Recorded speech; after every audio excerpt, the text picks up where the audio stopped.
The words empathy and sympathy have been used interchangeably, but they're two very different terms. Do you know the difference?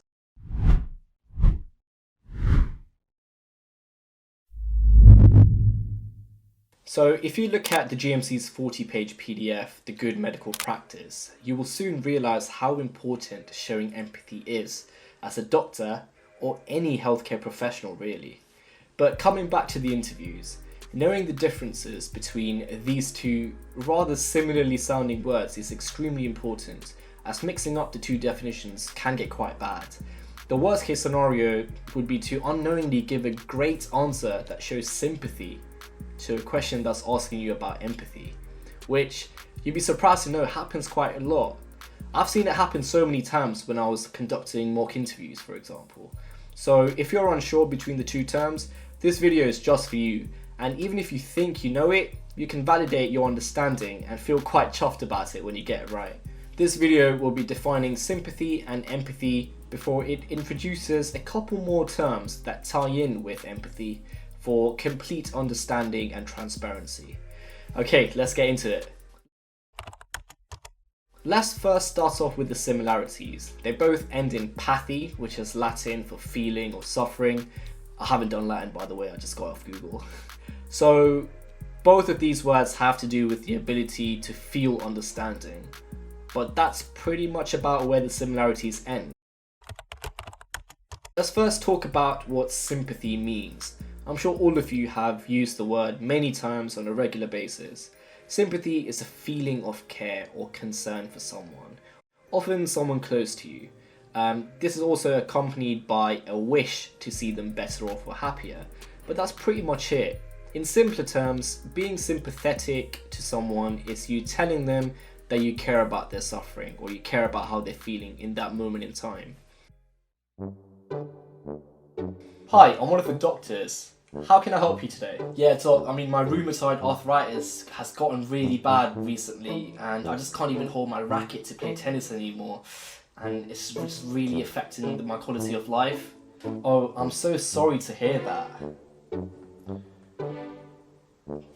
Okay, is that it? Okay, I hope that excessively abstract skit helped you contextualize why you shouldn't just be sympathetic.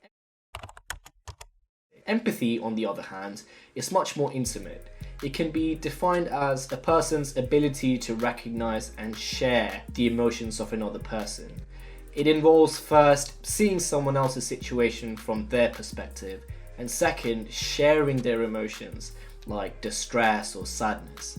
In simpler terms, being empathetic to someone is you telling them that you actually feel their suffering or you feel their sadness. So notice how sympathy is you basically saying you only care about someone's suffering, whereas empathy is you saying that you can actually feel it too. So when you're empathizing with someone, you're basically living their experiences vicariously through them. But there is more to it. In order to feel empathetic, just putting yourself in that person's shoes is not enough. Instead, you must imagine yourself as them, and more importantly, imagine yourself as them in that particular situation in which they find themselves in. Because you can't empathize with an abstract or a detached feeling. To actually empathize with a particular person, you need to have at least some knowledge of who they are and what they're doing in that moment in time or what they're trying to do. So in a medical context, it can be someone living with the chronic condition like arthritis, as you've guys seen in the skit.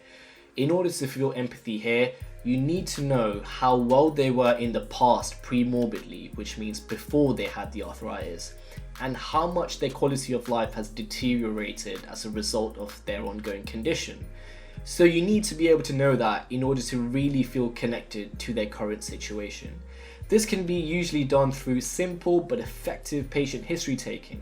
Obviously, history taking will give you the tools or the raw materials to empathize, but to actually show it, you need to connect to the patient and look at it from their point of view, and that's where the human aspect comes in. The differences between sympathy and empathy can be brilliantly summarized by a quote from John Steinbeck's novel, The Grapes of Wrath, which goes, "It means very little to know that 1 million Chinese are starving, unless you know the one Chinese who is starving. Is knowing people are starving creates sympathy, but actually knowing someone who is starving creates empathy. Now, I think this image brilliantly explains the progression of caring for someone from first finding out about their suffering to actually doing something about it. While we discussed sympathy and empathy, there are 2 or 3 more terms I would like to introduce and clarify for completeness. The first word is pity. As you might know, pity is the act of merely acknowledging someone's suffering. It has the least connection or the least intimacy. A common example, if someone that you're not really close to, but you know of, for example like an acquaintance or a bit less than that, suppose they lost someone close to them. You'd probably say sorry for your loss without emotionally investing into the person's situation too much. Now the second buzzword is compassion.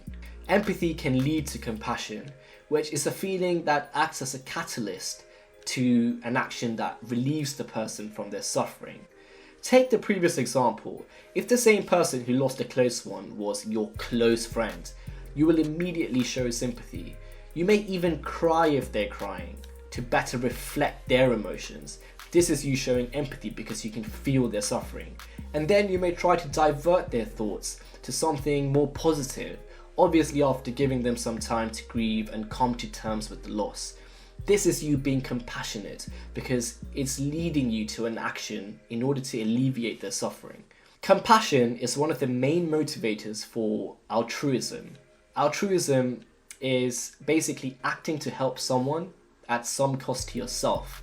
It can include a vast range of behaviors, from sacrificing one's life to saving others, which is quite extreme, but it can also be something a bit more less extreme, like holding the door open for a stranger for a couple seconds of your time. Often people behave altruistically when they see others in challenging circumstances and actually feel empathy and the desire to help. This is why empathy is key in a medical context. Feeling empathy naturally transitions into compassion, and with compassion you're able to act in the person's best interests. In other words, behave altruistically, which is the whole point of being a competent doctor. So when an interviewer usually asks a situation where you showed empathy, they usually want to know what you did about it rather than how you felt about it. It's basically an action-based question rather than simply an emotive one. So that's it for the video. I hope it made sense, and I hope now you guys can see how important it is to know the differences between the two pathies. If anything needs clarifying, comment down below or DM me on my Instagram, and like the video if you found it useful. Alright, I'll see you again next week.